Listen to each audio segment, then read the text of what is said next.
What is good, y'all? It's your boy Brownie Blends, and I already know, man, we got a lot to talk about. We got a lot to catch up on, but not here, not in this video. In this video, I got a nice little tutorial for you guys. So just sit back, relax, cause your boy is back. Let's get it. Alright guys, in this tutorial right here, I'm gonna just show you guys the all even number 2 all the way around the head. Nah, I'm just playing with y'all, man. But no, for real, I just wanted to throw this clip in there for you guys, for anybody who's, you know, thinking about becoming a barber, interested in cutting hair. I just wanted to say, you know, give you guys a little reality of what it is to be a barber. Being a barber is about clients like my guy right here, Elmer. My man comes, he sees me every so often. Just gets a simple cut, you know what I mean? Nothing flashy, nothing crazy going on. But this is, you know, a lot of what you see in a barbershop. It's cuts like these, it's relationships. It's more than just that picture perfect haircut that you see on Instagram or YouTube or whatever the case may be. But yeah, man, I just wanted to throw this video in here just because this is what barbering is all about. Clients like my guy Elmer right here. But don't get me wrong, my man Elmer fresh. You know what I'm saying? You see, he getting the eyebrows trimmed up, he getting a hot towel. My man got the part. Stop playing with my man Elmer. Look at the hard part, boy. Yo, my man's just fresh. Every time he get in my chair, he be falling asleep. But this is what barbering is all about. But yeah, man, I just wanted to throw that in there. But let's get right into the actual tutorial. Alright, we got my man Ben in the chair. This is my first ever client, by the way, the first person I ever cut. I'm probably gonna have a separate video at some point on the backstory of how I started cutting his hair, or how I started cutting hair, period, because he has a big part in that. But right now we're just gonna do a simple undercut, a bald fade on him. As you can see, he got the long hair on top. He has an undercut. So what I'm doing right now is I'm taking the number 2 guard. This is a detachable clipper, so it's the number 2 metal guard. I like using this, especially when I'm doing undercuts, because the teeth are shorter than the plastic guards, and it's easier to get closer to that part without, you know, getting the teeth caught into the longer hair on top.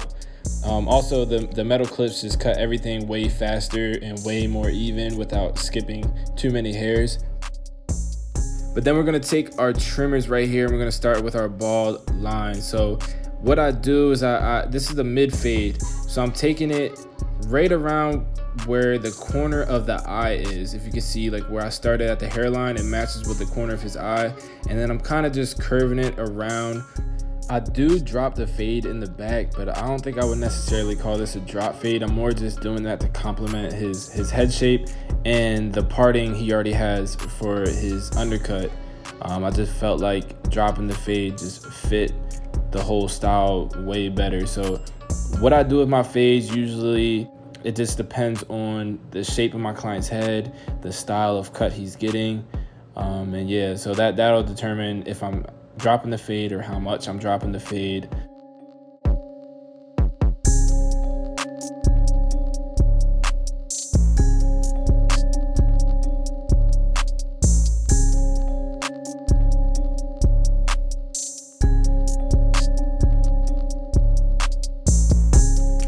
So after I set in my ball guideline, I like to go and do like a rough draft of the lineup. By doing this, it allows me to see, you know, what the haircut is looking like and how it's coming together a little bit better than if I were to not do this lineup. If you cut hair, if you're a barber, you know, as soon as you put that lineup on the haircut at the end, things start to pop out at you in the fade that you missed, that you didn't see before. So I like to just get that out of the way, and then I'll just come back later on and finish it up. Alright, and right here I'm just taking my Bronze Series 9 foil shaver, and I'm just making sure I get that bald area extra smooth, make sure I'm getting everything, getting rid of all that stubble. And this is what's really gonna make your bald fades pop. If you don't have a shaver, your bald fades are just not gonna be true bald fades, and this is what makes them really pop and catch people's attention.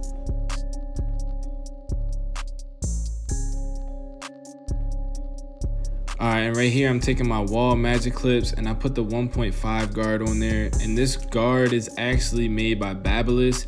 I like the Babyliss guards better than the wall guards, and they fit on the wall clippers, so that's just the guards that I use. But this 1.5 plastic guard is pretty much the same length as that number 2 metal guard. I'm just making sure I got everything.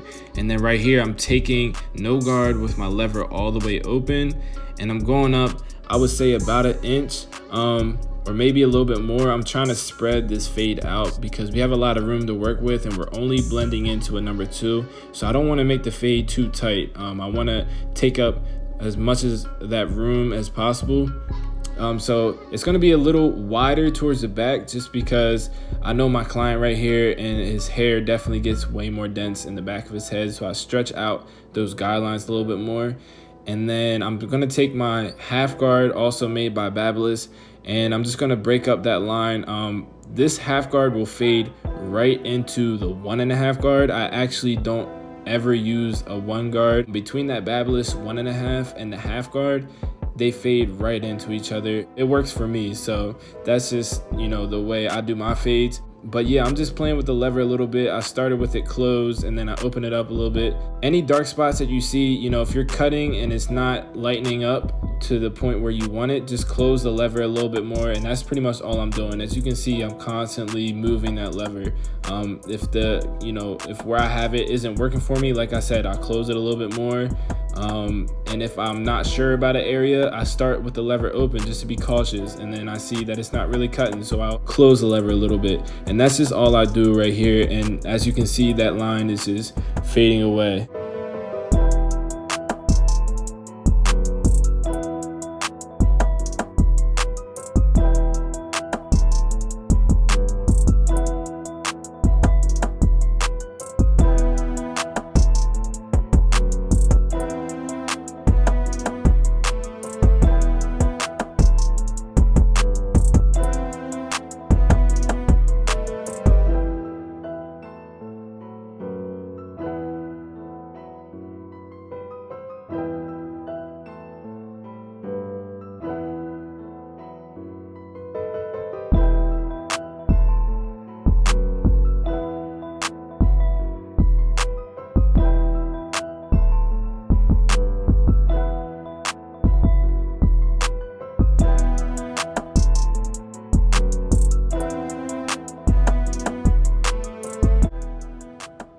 Alright, so here we're going to be taking out the bottom line, that bald line that everybody, seems to have problems with. I even have problems with it sometimes, but that's why I like using my magic clips, because they have a fade blade on it, and the fade blade just means that the blade is flatter and is not curved like a taper blade is, and that allows you to get closer, which makes it easier to take out this bald line. It's still not easy, but it's definitely way easier.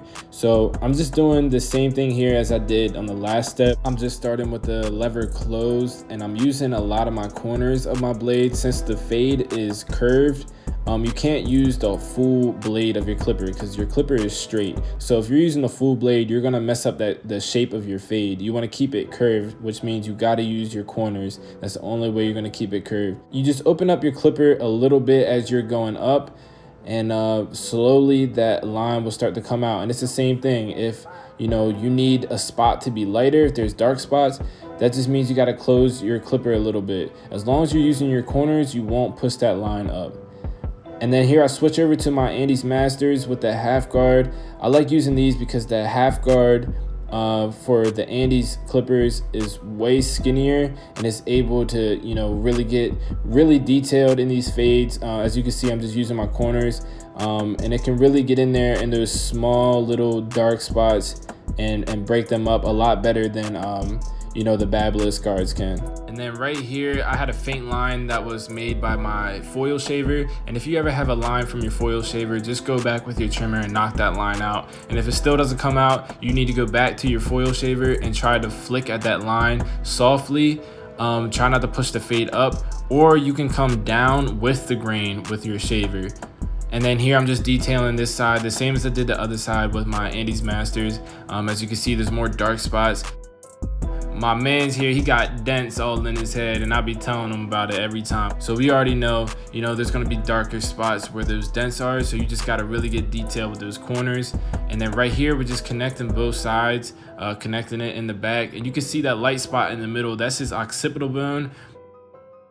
It's lighter there because he has the bump there from his occipital bone, and everywhere around it looks way darker. So you gotta cut those areas a little bit shorter to make it match, so it has the same contrast as that light spot, if that makes sense.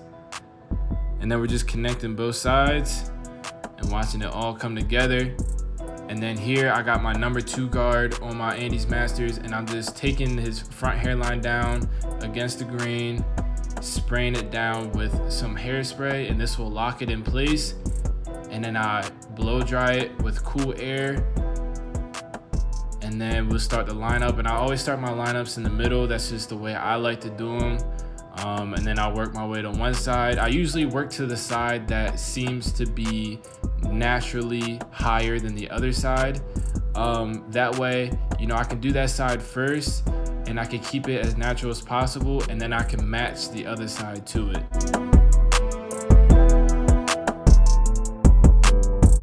And then right here, I'm just showing you guys the natural angle of his hairline. It kind of comes forward.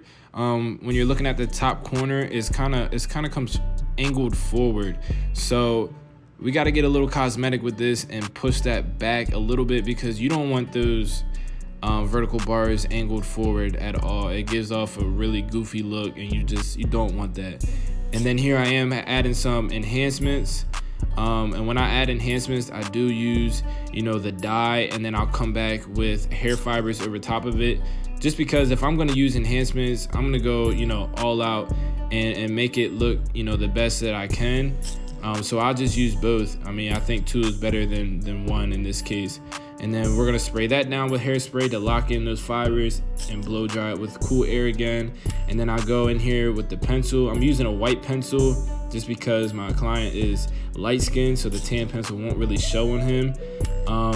It might be a little too white, but I don't know. I think it's sharp. I think it came out really fresh. You know, razor that line in his eyebrow.